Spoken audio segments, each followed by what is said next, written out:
അനുസ്മരണ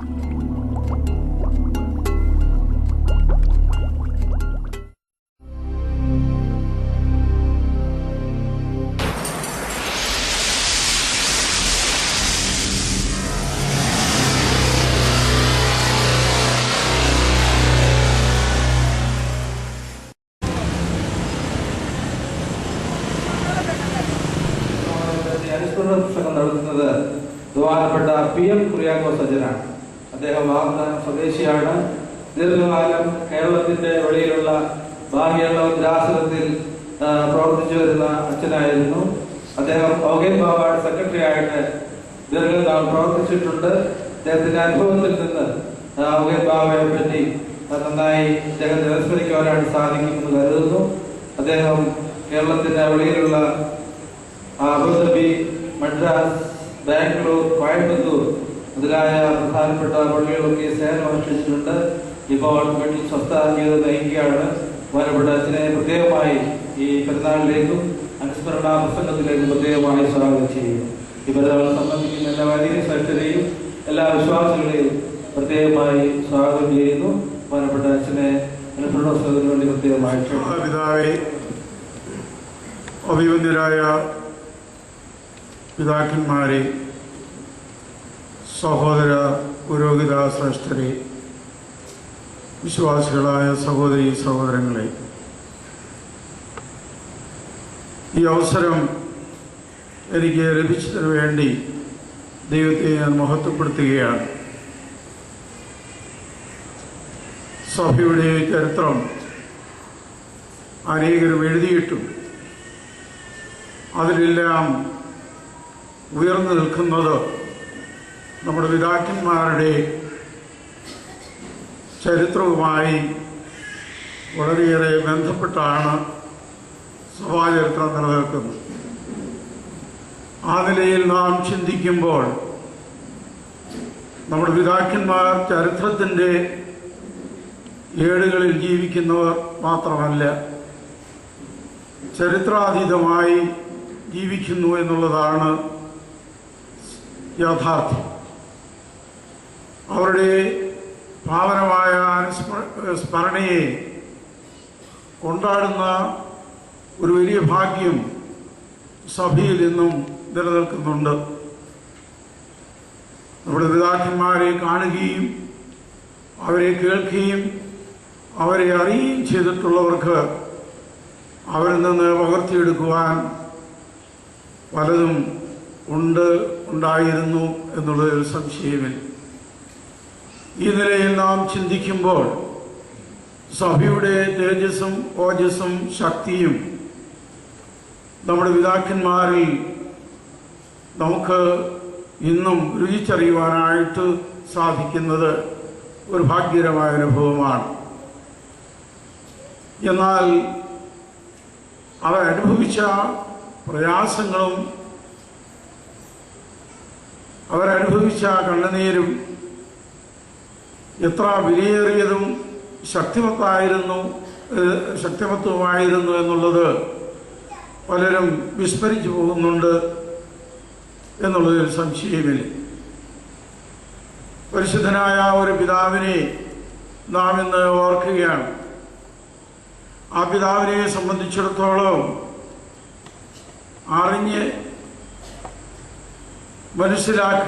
മനസ്സിലാക്കുവാൻ സാധിച്ച വളരെ ചെറിയ കാര്യങ്ങൾ നാം ഓർക്കുന്നത് വളരെ നല്ലതായിരിക്കും എന്നതുകൊണ്ടാണ് പ്രഭാഷൻ എന്നോട് ആ നിലയിൽ ആവശ്യപ്പെട്ടത്.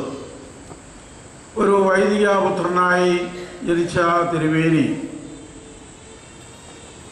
മത്തായി ശമാശൻ എന്നുള്ള നിലയിൽ സീമയിലെ നാടുകളിലെല്ലാം സഞ്ചരിക്കുകയും ദേറാകളിൽ താമസിക്കുകയും ചെയ്ത അവസരത്തിൽ ഔഗേൻ എന്ന പിതാവിൻ്റെ ആ ദേറായിൽ താമസിച്ച് ആ പിതാവിനോടുള്ള ഭക്തിയും ആദരവും കണക്കിലെടുത്തുകൊണ്ട് പ്രാർത്ഥനയിൽ ആശ്രയിച്ച് ആ പേര് സ്വീകരിച്ച് റമ്പാനായി തീരുകയാണ് ചെയ്തത്. അങ്ങനെ ഒരു റമ്പാൻ സർബ് റംബാൻ ഷമ്മാശനായിരിക്കുമ്പോഴേ റംബാനായ ഒരു വ്യക്തി മലങ്കര സഭയിൽ വേറെ ഉണ്ടായിരുന്നോ ഉണ്ടോ എന്നെനിക്ക് അറിഞ്ഞുകൂടാ. എന്തായാലും 24 വയസ്സുകാരനായിരുന്ന അദ്ദേഹം ഷമ്മാശൻ റംബാനായി തീരുന്നു എങ്കിൽ ആ ദർശനം, ഒരു സന്യാസി ജീവിതത്തിൻ്റെ ദർശനം എത്ര ആഴത്തിൽ വേരോടിയതായിരുന്നു എന്ന് നമുക്ക് ഏറെക്കുറെ ചിന്തിക്കുവാൻ കഴിയും. ആ കാലയളവിലൊക്കെയും അദ്ദേഹം മലങ്കര സഭയുമായിട്ടുള്ള ബന്ധം വളരെ ശക്തമായിട്ട് തന്നെ പുലർത്തിയിരുന്നു. തിരുമേനി പലപ്പോഴും പറഞ്ഞിട്ടുള്ള കാര്യങ്ങൾ മനസ്സിലേക്ക് കടന്നു വരികയാണ്. ഇവിടെ നിന്നും അവിടേക്ക് നമുക്കൊന്നും ലഭിക്കുവാൻ പോകുന്നില്ല. മലങ്കര സഭ സ്വതന്ത്രമായി തന്നെ മുന്നേറേണ്ടത് ആവശ്യമാണ് എന്ന് വളരെ ശക്തമായ ഭാഷയിൽ തിരുമേനി ഇവിടുത്തെ കാതോലിക്ക ബാവ തിരുമേനിക്ക് എഴുതിയിട്ടുണ്ട്. ആ ദർശനം തിരുമേനി പൂർത്തീകരിക്കുകയും ചെയ്തു എന്നുള്ളത് ഒരു യാഥാർത്ഥ്യമാണ്. അതിനിപ്പുറത്തേക്ക് കടന്നു ചെല്ലുമ്പോൾ എനിക്ക് തിരുമേനിയുടെ പാദ ശുശ്രൂഷയുമായി ബന്ധപ്പെടുവാൻ കഴിഞ്ഞത് ഒരു പർണശാലയിലെ ഒരു സന്യാസി ശ്രേഷ്ഠനായിട്ടാണ്. മൂവാറ്റുപുഴ അരവിനയിൽ ഒരു ഷമ്മാശനായിട്ട് സുറിയാനിയൊക്കെ പഠിക്കാം എന്ന ആഗ്രഹത്തിൽ ചെന്നപ്പോൾ അരവിന എന്നുള്ള വാക്കിൻ്റെ അർത്ഥം എനിക്ക് ഒട്ടും ഉൾക്കൊള്ളാനായിട്ട് അത് സാധിച്ചു. കാരണം ഒരു കൊച്ചു കെട്ടിടം, അതിന് 2 മുറികൾ മാത്രം. ഒരു മുറിയിൽ തിരുമേനിയുടെ സാധനങ്ങളൊക്കെ സൂക്ഷിച്ചു വെച്ചിരിക്കുകയാണ്. മറ്റേ മുറിയിൽ അമേരിക്കയിൽ നിന്നുള്ള ഗോതമ്പും പാൽപ്പൊടിയും ഒരു ശ്രീപാദാസിൻ്റെ നേതൃത്വത്തിൽ സൂക്ഷിച്ചിരിക്കുകയാണ്. ഇത്രയുള്ള സ്ഥലം. എന്നാൽ തിരുമേനി അതിൻ്റെ ഒരു വരാന്തയിൽ പരമ്പ് വെച്ച് മറച്ച് അതിലൊരു കട്ടിലുമിട്ട് കിടക്കുന്ന കാഴ്ചയാണ് എനിക്ക് ആദ്യം എൻ്റെ മനസ്സിലേക്ക് കടന്നു വരുന്നത്. ഒരു പിതാവ്, ഒരു മേൽപ്പെട്ടക്കാരൻ അത്ര ലളിതമായ ഒരു ജീവിത ശൈലി അന്ന് ഉൾക്കൊണ്ടു എന്നുള്ളത് ചെറിയ കാര്യമല്ല. തിരുമേനിയുടെ സിംഹാസനം ഒരു ചാരുകസേരയായിരുന്നു. ആ ചാരുകസേരയിൽ ഇരുന്നു കൊണ്ട് ആ ചാരുകസേരയുടെ മുമ്പിൽ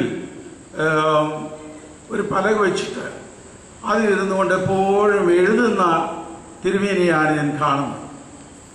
കാരണം സഭയുടെ അമൂല്യ സ്വത്തുക്കളൊക്കെയും സുറിയാനി ഭാഷയിൽ നിന്ന് മലയാള ഭാഷയിലേക്ക് വിവർത്തനം ചെയ്യുകയാണ് ചെയ്യുന്നത് തിരുമേനി.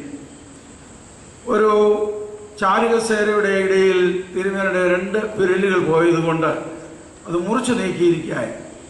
എന്നാൽ ആ മുറിച്ചു നീക്കിയ ഭാഗത്ത് തിരുമേനി പേന പിടിച്ചുകൊണ്ട് വളരെ ലെജിബിളായിട്ട് എഴുതുമായിരുന്നു. മറ്റൊരു കാര്യത്തിലും അന്നേരം ശ്രദ്ധയില്ല. കാരണം സുറിയാനി ഭാഷയിലെ പാണ്ഡിത്യവും മലയാള ഭാഷയിലെ പാണ്ഡിത്യവും ഒന്നിച്ചു ചേർന്നുകൊണ്ട് വിവർത്തനം നടത്തുന്ന